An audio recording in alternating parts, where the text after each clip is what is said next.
Dr. George M. Niles, sworn in for the state, 194th to testify.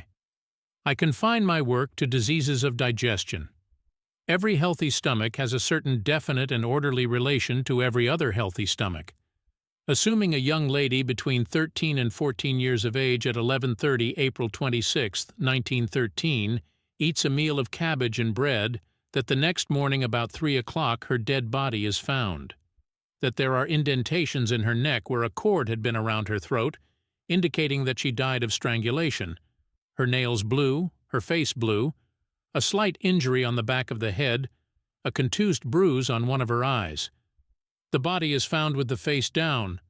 Rigor mortis had been on from 16 to 20 hours, that the blood in the body has settled in the part where gravity would naturally carry it, that the body is embalmed immediately with a fluid consisting chiefly of formaldehyde, which is injected in the veins and cavities of the body, that she is disinterred 9 days thereafter, that cabbage of this texture, states Exhibit G, is found in her stomach, that the position of the stomach is normal, that no inflammation of the stomach is found by microscopic investigation, that no mucus is found, and that the glands found under this microscope are found to be normal, that there is no obstruction to the flow of the contents of the stomach to the small intestine, that the pylorus is closed, that there is every indication that digestion was progressing favorably, that in the gastric juices there is found starch granules that are shown by the color test to have been undigested, and that in that stomach you also find 32 degrees of hydrochloric acid, no maltose, no dextrin, no free hydrochloric acid.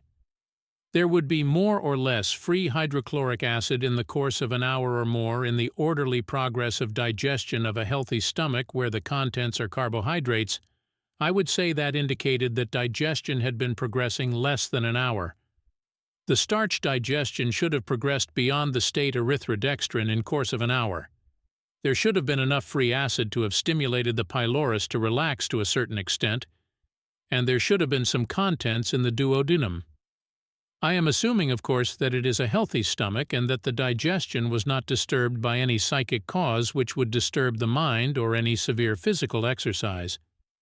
I am not going so much on the physical appearance of the cabbage. Any severe physical exercise or mental stress has quite an influence on digestion. Death does not change the composition of the gastric juices when combined with hydrochloric acid for quite a while. The gastric juices combined with the hydrochloric acid are an antiseptic or preservative. There is a wide variation in diseased stomachs as to digestion.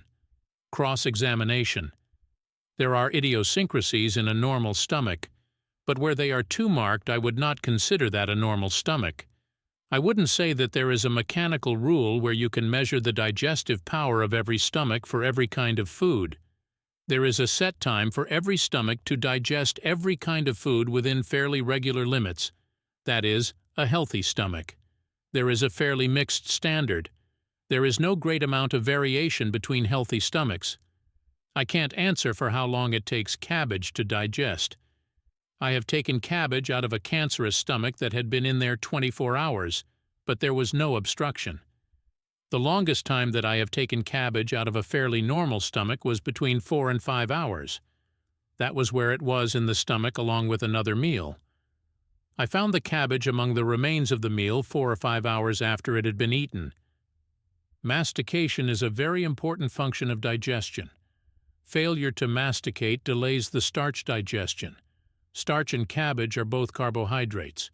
I would say that if cabbage went into a healthy stomach not well masticated, the starch digestion would not get on so well, but the stomach would get busy at once. Of course, it would not be prepared as well. The digestion would be delayed, of course. That cabbage is not as well digested as it should have been, states Exhibit G, but the very fact of your anticipating a good meal, smelling it, starts your saliva going and forms the first stage of digestion, and digestion is begun right there in the mouth, even if you haven't chewed it a single time. Any deviation from good mastication retards digestion. I couldn't presume to say how long that cabbage lay in Mary Phagan's stomach.